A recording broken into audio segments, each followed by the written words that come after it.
사랑하는 성도 여러분, 한 주간도 말씀 안에 거하고 계시는지요? 오늘은 지난 주일인 1월 30일에 주셨던 요한복음 6장 16절부터 21절의 말씀을 통한 우한의 두려움 덮치거든이라는 제목의 말씀을 샌본 카우니 팍, 샌본 트레일에서 진행하려고 합니다. 요즘 저희는 가정, 집 주위를 중심으로 산책을 주로 하고요. 그리고 가끔 로스게토스 크릭 카우니 팍을 이제 산책으로 이용하는데, 요즘 카우니 팍들이 무료로 개방되는 것이 좋은 혜택을 제공해 주는 것 같아서 감사하고 있습니다. 이제 우리가 살펴볼 지난 주일의 본문의 사건은 마태와 마가도 기록했던 말씀이고요. 그래서 예수님께서 무리를 걸으신 이 표적의 사건은 이제 보리떡 5개와 물고기 2마리로 5,000명을 먹이신 이적으로 해서 인해서 빵을 얻어먹었던 그 무리들이 열광하는 가운데, 오늘 본문의 15절에 보면 이제 그들이 와서 예수님을 억지로 붙들어 임금으로 삼으려는 줄 예수님은 아시고 혼자 산으로 떠나신 후에 일어난 사건입니다. 그래서 이 제자들은 예수님이 계시지 않는 상황에서 이제 갈릴리 바다를 배를 타고 건너는 가운데 큰 바람이 불어 파도가 일어 두려움이 덮치는 상황이 발생하게 됩니다. 이런 가운데 요한은 오병이어 표적 후에 많은 군정들은 예수님을 임금으로 추대하려고 했지만, 예수님은 유대 민족의 왕이 아니라 온 세계와 그리고 바다와 풍랑을 지배하시는 하나님이신 것을 이제 복음서를 통해서 전해주고 있는 것입니다. 이 본문을 통해서 하나님께서 우리에게 우한으로 인한 두려움이 겪는 상황 속에서 주시고자 하는 그 교훈을 찾아보고자 하는 것입니다. 우한의 두려움이 덮치거든 본문이 주는 첫 번째 교훈은요, 주님의 계획이 있기도 합니다 라고 하는 말씀이었습니다. 풍랑 없는 바다가 있을 수 없듯이 우한이 전혀 없는 인생은 있을 수가 없습니다. 오늘날도 우리에게 여러 가지 이유와 원인으로 우한이 생기고 두려움이 찾아오죠. 본문을 자세히 보면 정말 엎친 데 겹친 격으로 우한으로 인한 두려움이 예수님의 제자들을 덮칩니다. 16절부터 18절을 보면 때가 저물었고 이미 어두웠습니다. 그리고 큰 바람에 파도가 밀려옵니다. 더 큰 문제는 예수님의 배 안에 안 계십니다. 그런데 이 상황이 왜 이리 익숙한 느낌으로 다가오는지 모르겠습니다. 우리도 그럴 때가 있지 않습니까? 도대체 하나님, 당신은 어디 계십니까? 라고 묻게 되는 상황 말이죠. 그런데 같은 사건을 기록하고 있는 마태복음 14장 22절에 의하면 이 모든 환경을 예수님께서 아시고 재촉하셨음을 알게 됩니다. 예수께서 즉시 제자들을 재촉하사 자기가 무리를 보내는 동안에 배를 타고 앞서 건너편으로 가게 하셨다고 말합니다. 그리고 마가복음 6장 45절에도 예수께서 즉시 제자들을 재촉하사, 그렇다면 폭풍을 그 한가운데 예수님께서 친히 제자들을 몰아넣으신 것처럼 보여집니다. 주님께서 허용하신 사건이라는 것이죠. 예수 믿고 따르는 우리들의 인생에도 폭풍은 이와 같이 반드시 경험될 수가 있는 것입니다. 때로는 우리의 죄와 실수로 인한 닥치는 우한도 있지만, 그렇지 않은 많은 경우에 주님께서는 계획을 분명히 갖고 계시기 때문에 우리에게 두려움을 주는 우한 가운데 우리를 보내실 때가 있다는 것입니다. 그 상황 속에 예수님의 계획은 반드시 있다는 것이죠. 그럼 오늘 본문에 보면 왜 이렇게 예수님의 제자들을 재촉해서 배에 태워 보냈을까요? 한마디로 말하면 예수님의 제자들이 독배를 마실 수 있었기 때문입니다. 예수님의 제자들이 정치적인 꿈을 가질 수 있었기 때문이었습니다. 15절에 보면 예수님을 억지로 붙들어 임금으로 많은 무리들이 세우려 했습니다.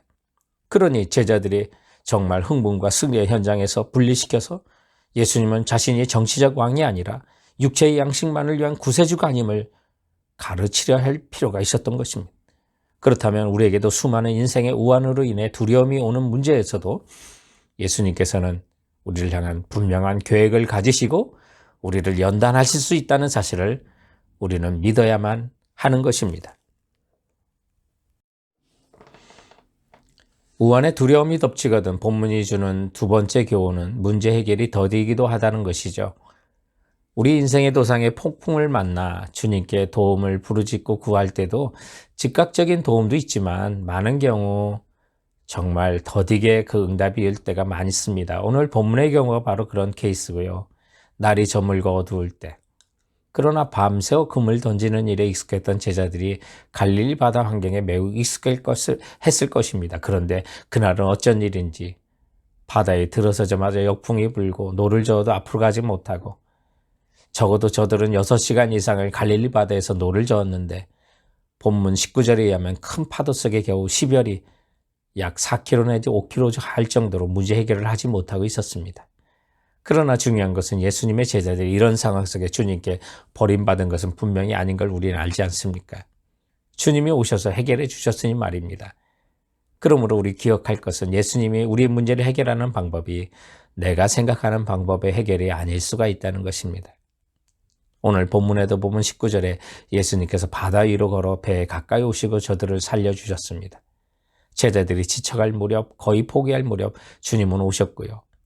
예수님께서 물 위를 걸으시면 예수님의 신성을 보여주려는 목적도 있지만 제자들이 전혀 생각하지 못한 모습으로 다가오신 주님이기에 예수님의 제자들은 예수님을 유령인 줄 알고 놀라고 소리까지 질렀습니다. 이 내용들을 보면 예수님은 우리가 전혀 예측하거나 기대하지 못한 방법으로 우리 문제를 해결하실 수도 있다는 사실을 보여줍니다. 누가복음 11장 29절 이하에 읽어보면 자기들이 원하는 기적만 구하는 무리들에게 악한 세대라고 예수님께서 말씀하시며 요나 표적밖에는 보일 것이 없다고 하셨습니다. 이는 예수님이 우리에게 보여주시는 표적은 자기를 부인하고 회개하여 예수님을 구세주로 믿게 하시려고 하는 기적입니다. 그러므로 자기 부인과 회개 없이 예수님을 따를 수 없고요. 예수님이 내 문제를 해결하시는 방법은 더디기도 하지만 내 방법이 아닌 더딜지라도 주님의 방법대로 주님의 때에 나의 문제도 이루어질 줄 믿는 우리 모두가 되기를 바랍니다. 우한의 두려움이 덮치거든 본문이 가르치는 세 번째 교훈은 예수의 능력 의심 말고 믿으세요 라고 하는 내용이었습니다. 오늘 본문에 제자들이 풍랑을 고생할 때 예수님은 물 위를 걸어오셔서 내니 두려워 말라 하시고요. 이에 기뻐서 제자들은 예수님을 배로 영접하니 배는 곧 저희들이 가려던 땅에 이르렀다고 말합니다. 파도와 풍랑이 방해는 되었지만 제자들은 목적지에 도달했고 오히려 파도와 풍랑과 두려움이 있었기 때문에 그 모든 것들을 이기고 도달했을 때 그 기쁨은 더 큰 기쁨이 되었던 것입니다. 이 모든 것은 예수님의 능력 덕분이었습니다.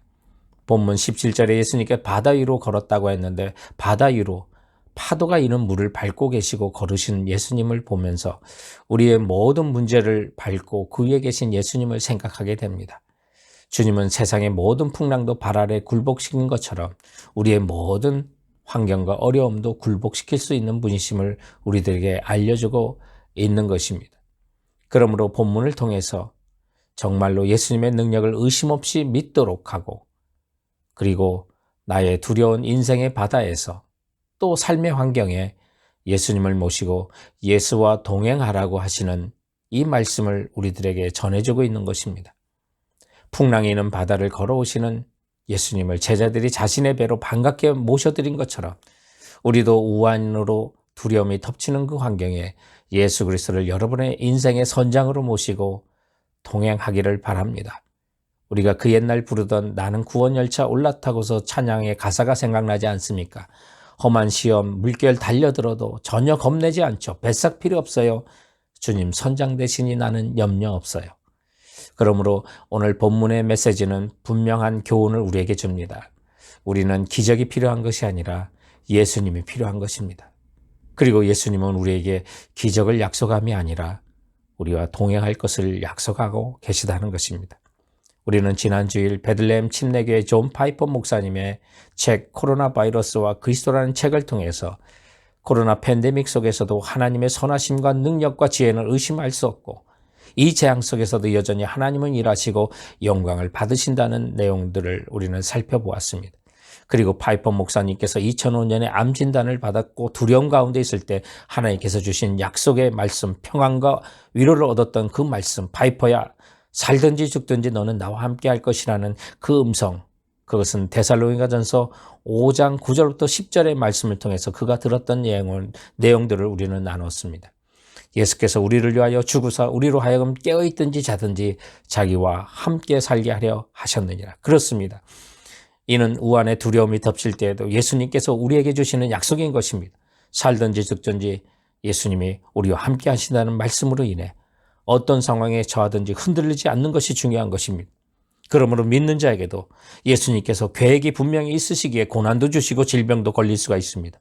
그리고 우리가 주님께 문제 해결을 간구해도 더딜 수도 있습니다. 그러나 분명한 것은 능력의 예수 그리스도께서 우리들이 살든지 죽든지 함께 하시고자 오늘도 우리들의 문제 위에 무리를 걸어오시는 것처럼 우리에게 다가오시고 있음을 굳게 믿는 우리 성도들 되시길 주님의 이름으로 축원드립니다. 네, 사랑하는 성도 여러분, 지금까지 샌본 카우니 파크의 샌본 트레일에서 말씀의 산책이었습니다. 그럼 이번 한 주간도 주님의 말씀으로 건강하시고 승리하시기 바랍니다. 감사합니다. 안녕히 계세요.